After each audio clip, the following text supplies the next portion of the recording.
ये स्टार्ट करते हैं। देखिए, बल का परिभाषा क्या होता है? बल किसी वस्तु की अवस्था में परिवर्तन लाता है या परिवर्तन लाने का प्रयत्न करता है, तभी हम उसको बल कहते हैं। यानी कि हम दीवार को धक्का देंगे तो दीवार में कोई परिवर्तन नहीं होगा। तो इसका मतलब हम कि दीवार पर जब हम परिवर्तन नहीं होगा तो इसका मतलब हम कोई भी बल नहीं लगा रहे हैं। जब तक देखिए ये कॉपी है, कॉपी को पीछे से धक्का दे रहे हैं तो ये आगे हो रहा है, पीछे हो रहा है, यानी इसी को हम लोग बल कहते हैं। लेकिन जब दीवार को धक्का देते तो ना दीवार आगे होता है ना पीछे होता है, ना उसमें परिवर्तन होता ही नहीं है। यानी कि दीवार में हम धक्का लगाए तो कोई बल नहीं लग रहा है, इसका मतलब बल नहीं लग रहा है। देखिए, बल एक सदिश राशि है, ये पूछता है, जिसका एसआई मात्रक न्यूटन है। ये भी एग्जाम में कितना बार पूछा कि बल का मात्रक क्या होता है, तो न्यूटन होता है। 1 न्यूटन बराबर 10 के पावर 5 डाइन होता है, ये भी एग्जाम में पूछता है, इसको अंडरलाइन कर लीजिएगा कि 1 न्यूटन में कितना डाइन होता है, 10 के पावर 5 डाइन होता है। गति संबंधित न्यूटन का नियम, न्यूटन साहब ने गति के कुछ नियम दिए हैं, उसको हम लोग देखते हैं। न्यूटन ने गति संबंधित 3 नियम दिए थे। पहला इसको नाम क्या दिया गया, न्यूटन ने दिया है, तो इसीलिए इसको न्यूटन का प्रथम नियम कहते हैं। इसी को गैलीलियो या जड़त्व का नियम भी कहते हैं। यानी न्यूटन के प्रथम नियम को हम लोग गैलीलियो या जड़त्व का नियम कहते हैं। यदि एग्जाम में पूछ दे कि निम्न में से किसे जड़त्व का नियम कहते हैं, तो न्यूटन के प्रथम नियम को टिक मारिएगा। इसके द्वारा बल की परिभाषा मिलता है। बल की परिभाषा किसके द्वारा मिलता है? न्यूटन के प्रथम नियम से मिलता है। देखिए, जड़त्व इन रेशिया वस्तु का वह गुण जिसके कारण वस्तु अपने अवस्था परिवर्तन का विरोध करे, जड़त्व कहलाता है। यानी कह रहा है कि वस्तु का वह गुण जिसके कारण वस्तु अपने अवस्था परिवर्तन का विरोध करता है। यानी ना क्या कहता है विरोध करने का मतलब कि हम जिस अवस्था में है उसी अवस्था में रहना चाहते हैं। यदि गति है तो गति की अवस्था में रहना चाहते हैं, ठीक है। यदि स्थिर है तो स्थिर रहने की अवस्था में ही रहना चाहता है। यही जड़त्व का परिभाषा है। डेली लाइफ में हम लोग जड़त्व को मतलब इसको देखते हैं। देखिए, जड़त्व जो होता है डायरेक्टली प्रोपोर्शनल टू द्रव्यमान होता है। यानी जड़त्व बढ़ेगा तो द्रव्यमान भी बढ़ेगा, जड़त्व घटेगा तो द्रव्यमान भी घटेगा। देखिए, भारी वस्तु अपनी अवस्था का अधिक विरोध करेगी। भारी वस्तु जो जितना ही भारी रहेगा वह क्या करेगा, उसका विरोध अधिक करेगा। जड़त्व 2 प्रकार का होता है, विराम का जड़त्व। देखिए, यदि कोई वस्तु रुकी हुई है तो वह रुकी हुई ही रहेगी जब तक उस पर कोई बाह्य बल न लगाया जाए। जैसे दरी, हम लोग दरी पर जब मैल बढ़ जाता है, गर्दा बढ़ जाता है, गंद, तो उसको झाड़ते हैं कि नहीं झाड़ते हैं। कपड़ा कंबल झाड़ने पर धूल का गिरना, ये सब किसका है? जड़त्व का है। और जड़त्व में भी किसका है? तो विराम का जड़त्व है। यानी उस सब जो उसमें धूल कण रहता है वह स्थिर रहना चाहता है। हम लोग उसको सब दरी कपड़ा कंबल को क्या करते हैं, झाड़ते हैं तो उसको गति दे देते हैं। गति देने के कारण अब वह धूलकण स्थिर रहना चाहता है, जिससे कि धूलकण अलग हो जाता है।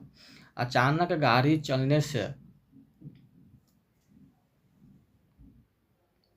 देखिए, अचानक गाड़ी चलने से यात्री का पीछे झुक जाना। हम लोग गाड़ी में बैठे हुए हैं तो हम लोग का शरीर स्थिर रहता है, लेकिन गाड़ी चलते रहता है, ठीक है। जब ब्रेक मारता है तो हम लोग आगे पीछे हो जाते हैं। ये किसके कारण होता है? जड़त्व के कारण। शीशे पर गोली मारने से चिटकता नहीं, छेद हो जाता है। ये भी शीशा जो है स्थिर है और गोली स्पीड में जाता है, जिसके कारण छेद हो जाता है।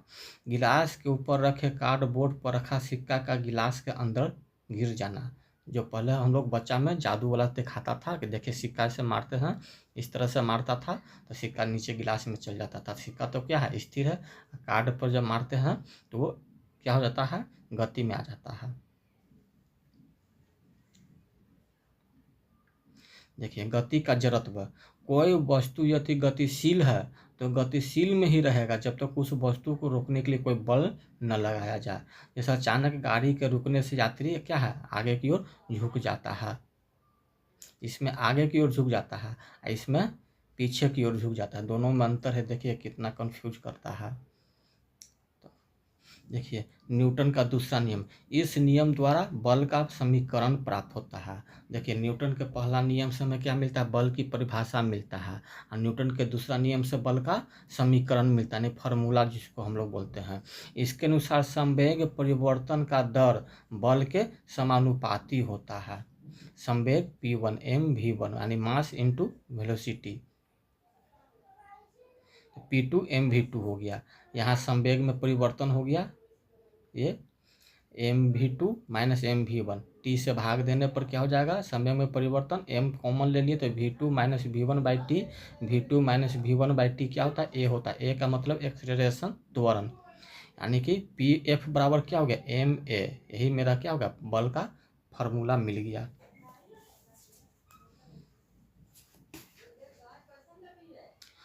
अब देखिए न्यूटन का तीसरा नियम, न्यूटन का तीसरा नियम, इससे बल की प्रकृति का पता चलता है। इसे क्रिया प्रतिक्रिया, एक्शन रिएक्शन का नियम भी कहते हैं। इसके अनुसार प्रत्येक क्रिया के बराबर किंतु विपरीत दिशा में प्रतिक्रिया लगता है। जैसे नाव से उतरते तो नाव का पीछे चला जाना, हम लोग नाव से जितना स्पीड में आगे जाते हैं उतना स्पीड में हम लोग नाव को भी धक्का देते हैं। तो ये न्यूटन के तीसरा नियम हो गया। जब बंदूक से गोली चलाते हैं तो पीछे की ओर धक्का देता है, ये भी न्यूटन का तीसरा नियम हो गया। रॉकेट नीचे की ओर बल लगाता है जिस कारण वह ऊपर की ओर जाता है। देखिए बालू पर चलना कठिन होता है क्योंकि वहाँ पर प्रतिक्रिया बल क्या लगता है, कम लगता है, इसीलिए बालू पर चलना कठिन होता है। संवेग, मोमेंटम, द्रव्यमान तथा वेग के गुणनफल को संवेग कहते हैं। स से संवेग, स से सदिश राशि। संवेग बराबर क्या होता है, m गुने v होता है। इसका यूनिट kg मीटर प्रति सेकंड होता है, और इसका डायमेंशन क्या होता है, देखिए mlt-1 होता है। आवेग, इम्पल्स, जब बहुत बड़ा बल बहुत छोटे समय के लिए किसी वस्तु पर कार्य करता है तो उसे ही आवेग कहते हैं। यानी जब कोई बहुत बड़ा बल जो होता है बहुत कम समय के लिए लगता है तो उसी को आवेग कहते हैं। कैच लेते समय खिलाड़ी को चोट नहीं लगता है, क्यों, क्योंकि वो बहुत गेंद जो है कैच के तुलना में लेने की तुलना में क्या है, बहुत बड़ा बल है लेकिन बहुत कम समय के लिए लेता है। अचानक गिरने पर हड्डी का चोट लगना, आवेग के कारण। सर्कस में कई ईंटों को एक बार में तोड़ना, आवेग के कारण ही सब उदाहरण है। अचानक ब्रेकर पर तेजी से गाड़ी ले जाने पर झटका लगना, ये भी किसका उदाहरण है, आवेग का उदाहरण है। देखिए आवेग बराबर क्या फार्मूला होता है, बल गुने समय। आप लोग फार्मूला भी लिखते चलिएगा, ठीक है ना, इसी फार्मूला पर आपको फिर क्वेश्चन बनाने के लिए रहता है, एग्जाम में पूछता है। अब वीडियो यदि आप लोगों को पसंद आए तो आप लोग लाइक कीजिए, सब्सक्राइब कीजिए और शेयर भी कीजिए, तो हम लोगों का भी सपोर्ट मिलता रहेगा, तो हम लोग आगे भी इस तरह से पढ़ाते रहेंगे। इसका यूनिट क्या होता है, kg मीटर प्रति सेकंड होता है। डायमेंशन mlt-1 होता है।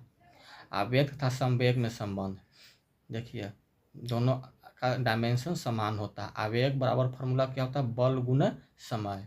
बल का फार्मूला ma होता है, समय का t लिख दिया।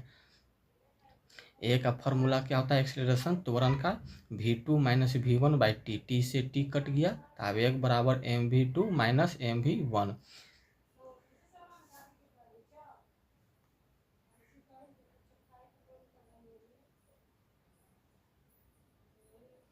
देखिए यही ना आ गया, आवेग बराबर संवेग में परिवर्तन।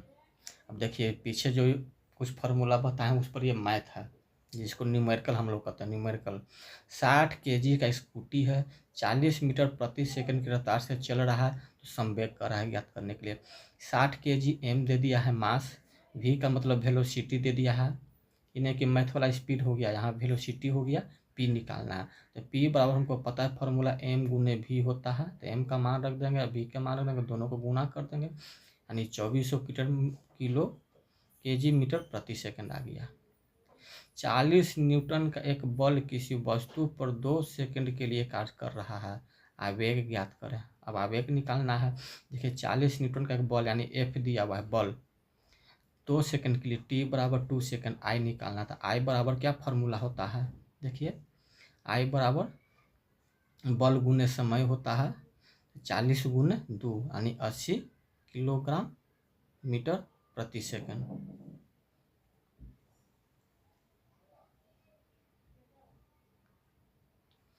देखिए एक गेंद का द्रव्यमान कितना है 2 kg है, उसका प्रारंभ में वेग 40 मीटर प्रति सेकंड था जो घटकर 15 मीटर प्रति सेकंड हो गया। तो आवेग ज्ञात करें।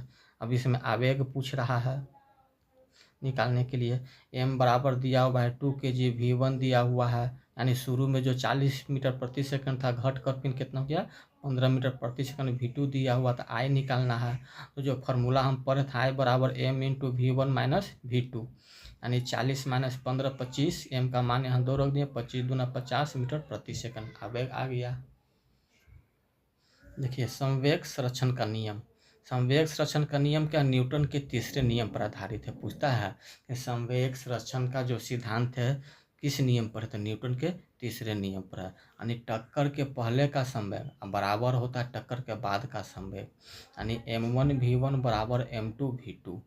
1200 kg का ट्रक 80 मीटर प्रति सेकंड की रफ्तार से 200 kg टेम्पू को टक्कर मारता है, तो टेम्पू किस रफ्तार से भागेगी। यानी m1 v1 बराबर m2 v2। देखिए 1200 kg का ट्रक है, 80 मीटर के हिसाब से आ रहा है, तो दोनों को यहाँ गुना कर दिए, बराबर में टेम्पू का 200 kg है। अब v2 निकालना है, इसको काट छाट कर देंगे, यानी v2 बराबर 480 मीटर प्रति सेकंड आ गया।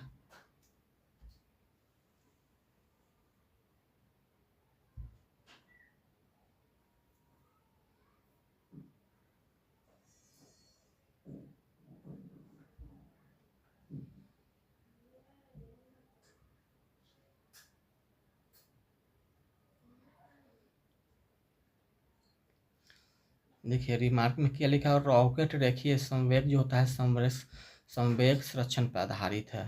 नोट में नदी में छलांग लगाते समय गोताखोर अपना शरीर जो है सिकुड़ लेता है ताकि उसका कोणीय संवेग बढ़ सके। देखिएगा कोई जब तैराक होता है ऊपर से कूदता है तो अपना शरीर क्या करता है सिकुड़ लेता है, क्यों, क्योंकि उसका कोणीय संवेग बढ़ सके। अभिकेंद्र बल किसी वस्तु को वृत्तीय पथ पर घूमने के लिए एक बल की आवश्यकता होती है जिसे अभिकेंद्र बल कहते हैं। वृत्तीय पथ पर यानी गोल पर, आप लोग रोड पर चलते होंगे जाते होंगे देखते होंगे कहीं गोलंबर रहता है, गोलंबर उसको नाम देते हैं, वह क्या है गोल रहता है, तो उसको पथ पर घूमने के लिए एक बल की आवश्यकता है, वह उसी को हम लोग अभिकेंद्रीय बल कहते हैं। देखिए यदि अभिकेंद्रीय बल का मान कम होगा तो वस्तु वृत्तीय पथ पर नहीं घूम पाएगा। देखिए क्या करा, अभिकेंद्रीय बल का मान कम होगा तो वृत्तीय पथ पर नहीं घूम पाएगी। अभिकेंद्रीय बल प्राप्त करने के लिए मोड़ पर सड़क को घुमाव के दिशा में झुका देते हैं। इसीलिए हम लोग देखिए गोलंबर पर जब जाते हैं गाड़ी या साइकिल से या गाड़ी से जाते हैं टू व्हीलर से, तो क्या होता है गाड़ी झुक जाता है, किस कारण अभिकेंद्र बल प्राप्त करने के लिए। पृथ्वी को सूर्य का चक्कर लगाने के लिए अभिकेंद्र बल गुरुत्वाकर्षण बल के माध्यम से मिलता है। कितना बार ये एग्जाम में पूछ चुका है कि पृथ्वी को सूर्य को चक्कर लगाने के लिए अभिकेंद्र बल किससे प्राप्त होता है, तो किससे प्राप्त होता है गुरुत्वाकर्षण बल के माध्यम से मिलता है।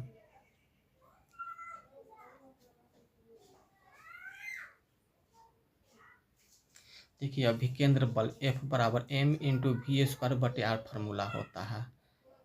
ठीक है, तो F बराबर m वी स्क्वायर बटे आर, आर से आर कट गया है। अब वी स्क्वायर बराबर फार्मूला होता है क्या आर, देखिए वी बराबर ओमेगा आर होता है, तो ये आर वी का मान हम लोग यहाँ पर रख देंगे, आर से एक आर कट जाएगा, M R omega square. F बराबर क्या फार्मूला आ गया एम आर ओमेगा स्क्वायर। ये अभी देखिए अपकेंद्र बल वैसा बल जो केंद्र से बाहर की ओर कार्य करता है उसे अपकेंद्र बल कहते हैं।